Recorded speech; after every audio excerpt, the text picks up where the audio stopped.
শিক্ষার্থী বন্ধুরা, আজ আমরা নবম দশম শ্রেণীর উচ্চতর গণিতের সমতলীয় ভেক্টরের তৃতীয় ক্লাসটি করব। ইতিপূর্বে আমরা আরও দুটি ক্লাস করেছি ভেক্টরের, এটা আমাদের তৃতীয় ক্লাস। চলো আমরা আজকে প্রথমে সমতলীয় ভেক্টর থেকে অবস্থান ভেক্টর নিয়ে আলোচনা করব। তাহলে অবস্থান ভেক্টর আমরা বোর্ডে দেখি। আমাদের চিত্রে একটি প্রসঙ্গ কাঠামো দেওয়া আছে। এই প্রসঙ্গ কাঠামোর মূল বিন্দু ও এবং এই প্রসঙ্গ কাঠামোর সমতলে একটি বিন্দু এ দেওয়া আছে। তাহলে ও বিন্দুর সাপেক্ষে এ বিন্দুর অবস্থান নির্দেশক ভেক্টর হচ্ছে এবি। তাহলে ও বিন্দুর সাপেক্ষে এ বিন্দুর অবস্থান নির্দেশক ভেক্টরে কখনো কখনো আমরা, যেহেতু এ বিন্দুর অবস্থান নির্দেশক ভেক্টর, এটাকে আমরা ছোট হাতের এ দিয়ে নিচে আন্ডারলাইন দিয়ে প্রকাশ করতে পারি। তাহলে ভেক্টর মূল বিন্দুর সাপেক্ষে কোনো একটা বিন্দুর অবস্থান নির্দেশ করতে যে ভেক্টর ব্যবহার করা হয় সেই ভেক্টরকে বলি আমরা অবস্থান ভেক্টর। আমরা সংজ্ঞা বলবো, ভেক্টর মূল বিন্দুর সাপেক্ষে কোনো বিন্দুর অবস্থান নির্দেশক ভেক্টরকে ওই বিন্দুর অবস্থান ভেক্টর বলে। তাহলে চিত্রে আমাদের ও বিন্দুর সাপেক্ষে এ বিন্দুর অবস্থান ভেক্টর হবে ও এ ভেক্টর। এটাকে আমরা ছোট হাতের এ লিখে নিচে আন্ডারলাইন করে এ ভেক্টর আকারে প্রকাশ করতে পারি। এবার আমরা আলোচনা করব দুটি বিন্দুর সংযোজক রেখাংশ দ্বারা যে ভেক্টর সূচিত করা হয় ওই ভেক্টরকে কিভাবে আমরা অবস্থান ভেক্টরের সাহায্যে প্রকাশ করব। আমরা চিত্রে লক্ষ্য করি, এক্ষেত্রে এ একটা বিন্দু, বি একটা বিন্দু। এখানে মূল বিন্দু এর সাপেক্ষে এ বিন্দুর অবস্থান ভেক্টর ও এ, যেটাকে আমরা এ দিয়ে ভেক্টর হিসেবে প্রকাশ করেছি। বি বিন্দুর অবস্থান ভেক্টর অভিভেক্টর, যেটাকে আমরা বি দিয়ে প্রকাশ করেছি। তাহলে চিত্র অনুসারে আমরা লিখতে পারি O A vector plus AB vector is equal OB vector. O A plus AB equal to Obi.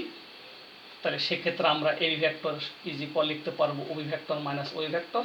Obi এর পরিবর্তে বি ভেক্টর, ও এর পরিবর্তে এ ভেক্টর। আমরা লক্ষ্য করে দেখি, এখানে এবি ভেক্টর মানে হচ্ছে এ এবং বি বিন্দুর সংযোজক রেখাংশের ভেক্টর। এক্ষেত্রে এ হচ্ছে আদি বিন্দু আর বিটা হচ্ছে শেষ বিন্দু।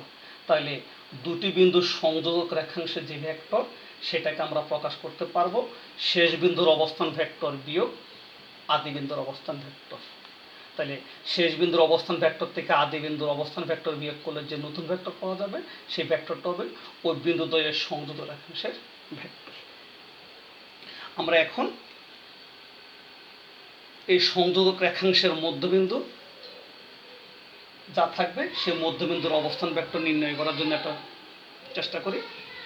তাহলে আমরা চিত্রে লক্ষ্য করি, এ এবং বি বিন্দু দ্বয়ের মধ্যে সংযোজক রেখাংশ এবি এবং এবি এর মধ্যবিন্দু আমরা ধরে নিয়েছি সি। তাহলে এ বিন্দুর অবস্থান ভেক্টর ও এ, ওটাকে আমরা এ দিয়ে লিখেছি। বি বিন্দুর অবস্থান ভেক্টর ও বি, এটাকে আমরা বি ভেক্টর দিয়ে প্রকাশ করেছি। সি বিন্দুর অবস্থান ভেক্টর সি দ্বারা প্রকাশ করেছি। চিত্রাংশ আমরা খেয়াল করি, ও এ সি ত্রিভুজ থেকে যদি চিন্তা করি তাহলে ও সি ভেক্টর সমান লেখা যাবে ও A plus AC, O A plus AC লেখা যাবে। আবার এসি ভেক্টর আর বিসি ভেক্টর মান সমান কিন্তু দিক পরস্পর বিপরীত হওয়ার কারণে আমরা লিখতে পারি AC vector is equal BC vector, অর্থাৎ এসি ভেক্টর এবং বিসি ভেক্টর পরস্পর বিপরীত ভেক্টর। আবার ওবিসি ত্রিভুজ থেকে আমরা ওসি ভেক্টর সমান লিখতে পারবো OB plus BC, OB plus BC. এখানে দুটি সমীকরণ লিখেছি, যদি আমরা দুটি সমীকরণ যোগ করি তাহলে OC plus OC is equal to OC vector. আর ডান পাশে আমরা খেয়াল করি O A vector plus OA vector আসবে, minus BC vector plus BC vector যোগ করলে ওই যোগফল শূন্য হবে, সেজন্য এটা লেখা হয়নি। তাহলে টু ওসি ভেক্টর যদি ও এ প্লাস এবি হয়, আমরা যদি অবস্থান ভেক্টর দিয়ে প্রকাশ করি two C vector is equal to A vector plus B vector. সুতরাং সি ভেক্টর সমান লিখতে পারো half of A vector plus B vector. আমরা এখান থেকে বলতে পারি দুটি বিন্দুর যদি অবস্থান ভেক্টর দেওয়া থাকে তাহলে ওই দুটি অবস্থান ভেক্টরের যোগফলের অর্ধেক হবে বিন্দুদ্বয়ের সংযোজক রেখাংশের মধ্যবিন্দুর অবস্থান ভেক্টর। আমরা এখন আমাদের অনুশীলনীর 13 নং সমস্যাটি আলোচনা করব। তাহলে 13 নং সমস্যাটি দেখি আমাদের বইয়ে। আমরা খেয়াল করি, চিত্রে এ বি সি ডি একটি ট্রাপিজিয়াম। এই ট্রাপিজিয়ামের বিসি এবং এডি বাহু দুটি পরস্পর সমান্তরাল। এবি এবং বিসি বাহু দুটি অসমান্তরাল। এবি এর মধ্যবিন্দু ই আর ডিসি এর মধ্যবিন্দু এফ। ইএফ সংযোগ করলে যে রেখাংশ পাবো সেটা হচ্ছে ইএফ। তাহলে আমাদের প্রমাণ করতে হবে অসমান্তরাল বাহু দুটির মধ্যবিন্দুর সংযোজক রেখাংশ সমান্তরাল বাহু দুটার সমান্তরাল এবং সমান্তরাল বাহুদ্বয়ের যোগফলের অর্ধেক। অর্থাৎ এক্ষেত্রে প্রমাণ করতে হবে ইএফ সমান্তরাল এডি এবং বিসি এবং EF is equal half of AD plus BC. আমরা এক্ষেত্রে অবস্থান ভেক্টরের সাহায্য নেব। ট্রাপিজিয়ামের চারটা বিন্দু এ বি সি ডি, আমরা ধরে নেব এই চারটা বিন্দুর অবস্থান ভেক্টর যথাক্রমে এ বি সি ডি। সুতরাং যেহেতু আমাদের এখানে এডি আছে, কাজে আমরা এখান থেকে এডি ভেক্টরটা বের করার চেষ্টা করব।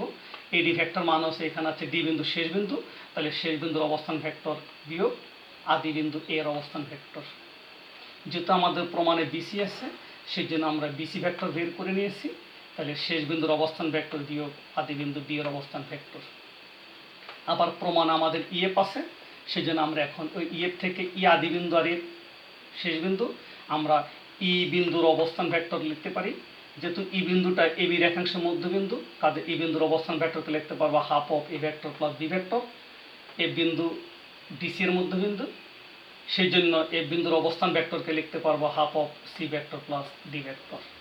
তাহলে সুতরাং আমরা A vector is equal to লিখতে পারবো এ বিন্দুর অবস্থান ভেক্টর মাইনাস ই বিন্দুর অবস্থান ভেক্টর। আমরা এখান থেকে যদি হাফ কমন নিয়ে ফেলি, তাহলে আমরা ব্র্যাকেটের ভিতরে পাচ্ছি C vector plus D vector minus A vector minus B vector. আমরা একটু সাজিয়ে লিখবো, এটাকে D vector minus E vector লিখেছি ফার্স্ট ব্র্যাকেটে, অন্য একটা ফার্স্ট ব্র্যাকেটের ভিতরে লিখেছি C vector minus D vector. এর লেখার একটাই কারণ, এই ডি ভেক্টর মাইনাস এ ভেক্টরের পরিবর্তে আমরা এখানে খেয়াল করি এই ডি ভেক্টর মাইনাস এই ভেক্টরের পরিবর্তে আমরা এডি ভেক্টর ব্যবহার করেছি। একই রকমভাবে সি ভেক্টর মাইনাস বি ভেক্টরের পরিবর্তে আমরা বিসি ভেক্টর ব্যবহার করেছি। তাহলে সুতরাং এ ভেক্টর হবে half of AD vector plus BC ভেক্টরের সমান। যেহেতু দুটি ভেক্টর সমান, এদের মান সমান, অর্থাৎ এ ভেক্টর মান হবে হাফ অফ এডি ভেক্টর মান প্লাস বিসি ভেক্টর মান, অর্থাৎ A B is equal half of AD plus BC.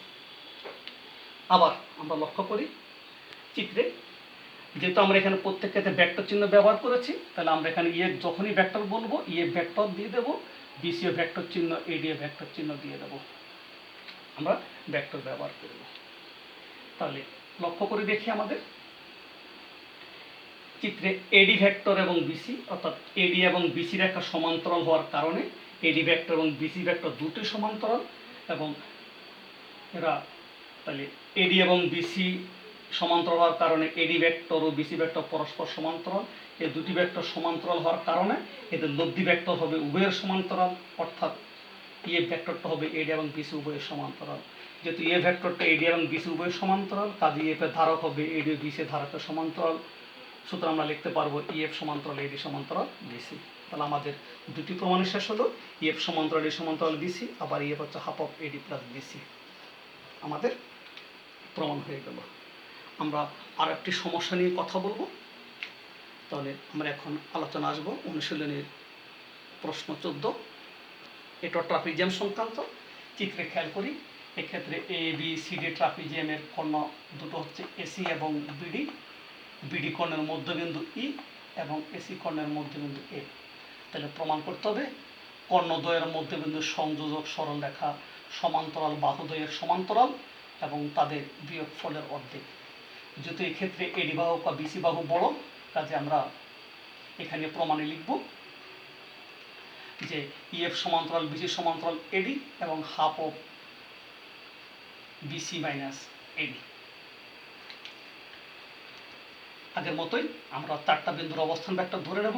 যেহেতু এখানে বিসি দেওয়া আছে, সেই জন্য আমরা বিসি ভেক্টর মানটা আগে লিখেছি, তাহলে BC equal to C vector minus B vector. যেহেতু এখানে এডি দেওয়া আছে, সেই কারণে আমরা এডি ভেক্টরের মানটা বের করেছি D vector minus B vector. এখানে ইয়ে বলা হয়েছে, সেই জন্য আমরা আগে ই বিন্দুর অবস্থান ভেক্টর বের করেছি আগে নিয়মে। এক্ষেত্রে ই বিন্দু হচ্ছে বি এবং বি এর মধ্যবিন্দু, সেই জন্য ই বিন্দুর অবস্থান ভেক্টর হচ্ছে half of B vector plus D vector. A বিন্দু হচ্ছে এসি এর মধ্যবিন্দু, সেই জন্য আমরা এ বিন্দু লিখেছি half of AC vector plus C vector.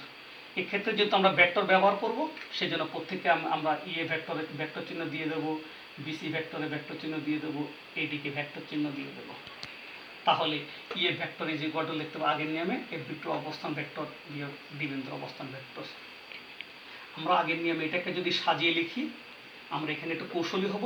সাজিয়ে দিয়ে লেখা যাবে এটাকে half of C vector minus B vector, তারপর যদি মাইনাস কমন নিয়ে থাকি অন্য একটি ব্র্যাকেটের মধ্যে আমরা পাবো D vector minus A vector. তাহলে সেখান থেকে লিখতে পারি আমরা half of BC vector minus AD vector. আমরা 13তে সমস্যার 13তে লক্ষ্য করি এই ক্ষেত্রে বিসি প্লাস এডি লিখেছিলাম, কিন্তু এই ক্ষেত্রে যেহেতু প্রমাণ আছে বিসি মাইনাস এডি, সেই কারণে আমরা এখানে BC vector minus AD vector আমার চেষ্টা করেছি। তাহলে আগে নিয়মে তাহলে এ ভেক্টর মানটা হবে বিসি ভেক্টর মান এবং এডি ভেক্টর মানের বিয়োগফলের সমান, অর্থাৎ এফ সমান half of BC minus AD. সমস্যা 13-এর মতো করে একই রকমভাবে লিখব। বিসি আর এডি ভেক্টর সমান্তরাল, বিসি এবং এডি পরস্পর সমান্তরাল, বলো দুটো ভেক্টর পরস্পর সমান্তরাল, এই কারণে এদের বিয়োগফলে যে ভেক্টরটা হবে সেই vector BC vector AD vector এর সমান্তরাল, অর্থাৎ ইএফ ভেক্টরটা হবে বিসি আর এডি এর সমান্তরাল, অর্থাৎ ইএফ ভেক্টরের ধারক হবে বিসি ভেক্টর এডি ভেক্টরের সমান্তরাল। সুতরাং আমরা লিখতে পারবো ইএফ সমান্তরাল বিসি সমান্তরাল এডি। এক্ষেত্রে আমরা প্রমাণ করতে পারলাম ইএফ সমান্তরাল বিসি সমান্তরাল এডি এবং ইএফ সমান half of BC minus AD. তাহলে যখন ট্রাপিজিয়ামের কর্ণদ্বয়ের মধ্যবিন্দু সংযোজক রেখাংশ বলবে তখন সেটা হবে সমান্তরাল বাহুদ্বয়ের বিয়োগফলের সমান, এবং লক্ষ্য করব যখন ট্রাপিজিয়ামের অসমান্তরাল বাহুদ্বয়ের মধ্যবিন্দু সংযোজক রেখাংশ বলা হবে তখন সেটি হবে সমান্তরাল বাহুদ্বয়ের যোগফলের অর্ধেক। আমরা আবার বলছি, অসমান্তরাল বাহুদ্বয়ের মধ্যবিন্দু সংযোজক রেখাংশ হবে সমান্তরাল বাহুদ্বয়ের যোগফলের অর্ধেক, কিন্তু কর্ণদ্বয়ের মধ্যবিন্দু সংযোজক রেখাংশটা হবে অসমান্তরাল বাহুদ্বয়ের বিয়োগফলের অর্ধেক। তাহলে বন্ধুরা আজকে আমরা এই পর্যন্ত আলোচনা শেষ। পরবর্তী কোনো ক্লাসে আমরা আবার অন্য কোনো টপিক নিয়ে ফিরে আসবো। সবাই ভালো থাকবে, সুস্থ থাকবে এ প্রত্যাশায়।